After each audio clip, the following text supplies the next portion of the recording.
இன்னைக்கு நைட் சாப்பாடு என்னன்னு பார்த்துடலாமா வாங்க.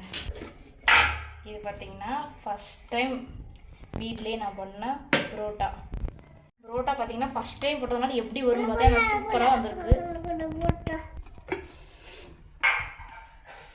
அப்புறம் பார்த்தீங்கன்னா சிக்கன் சால்னா. சரி ஃபஸ்ட் டைம் புரோட்டாக்கு அதோட காம்பினேஷன் சிக்கன் சால்னா பண்ணால் தான் நல்லாயிருக்கும்ட்டு சிக்கன் சால்னா சூப்பராக வந்திருக்கு.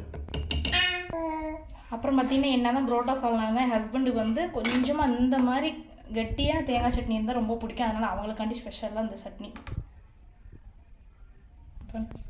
புரோட்டாக்கு பல்லாரி இல்லைன்னு எப்படி நாங்கள் சாப்பிட்டு அவங்க அப்பா கொஞ்சம் வச்ச மிச்சம். இதெல்லாம் பத்தாததுக்கு எங்கள் அத்தை அவங்க பையனுக்கு ஆசையாக கொடுத்த பிரியாணி, வெஜிடபிள் பிரியாணி. இதெல்லாம் நம்ம வெளியில் கடையிலலாம் பிள்ளைங்களுக்கு வாங்கி கொடுத்தோம்னா நம்மளுக்கே கொஞ்சம் இதாக தான் இருக்கும். சரி கடையிலேயே ரொம்ப சாப்பிட்றாங்களேன்னு மனசு கஷ்டமாக. ஆனால் இதுவே நம்ம பிடிச்ச மாதிரி வீட்டில் செஞ்சு கொடுத்தோம்னா பிள்ளைங்களுக்கும் கொஞ்சம் நல்லாயிருக்கும், நமக்கும் மன திருப்தியாக இருக்கும். கம்மியான ப்ரைஸில் சூப்பராக நிறைய புரோட்டா சாப்பிட்டு போயிடலாம். ஓகே ஃப்ரெண்ட்ஸ், பாய். இதெல்லாம் பார்த்திங்கன்னா ஹோட்டலில் சாப்பிட்றதுக்கு செலவும் ஆகும். அதுவும் இல்லாமல் நமக்கு வந்து ஹோட்டலில் வந்து ஒரு ஹோட்டல் பிடிக்காது. இது நம்மளே வீட்டில் செஞ்சால் நல்லா தான் இருக்குன்ற மனநிலையோட சூப்பராக சாப்பிட்லாம், திருப்தியாக சாப்பிட்லாம், பிடிச்ச மாதிரி எல்லாம் வச்சு. நீங்களும் உங்கள் வீட்டில் புரோட்டா சால்னாலாம் செஞ்சுருந்தீங்கன்னா அந்த எக்ஸ்பீரியன்ஸ் வந்து எங்ககிட்ட ஷேர் பண்ணுங்கள், கமெண்ட் பண்ணுங்கள். எப்படி வந்ததுன்னு சொல்லுங்கள். எங்களுக்கு வந்து ஃபஸ்ட் டைமே சொதப்பலாமல் சூப்பராக வந்துருச்சு.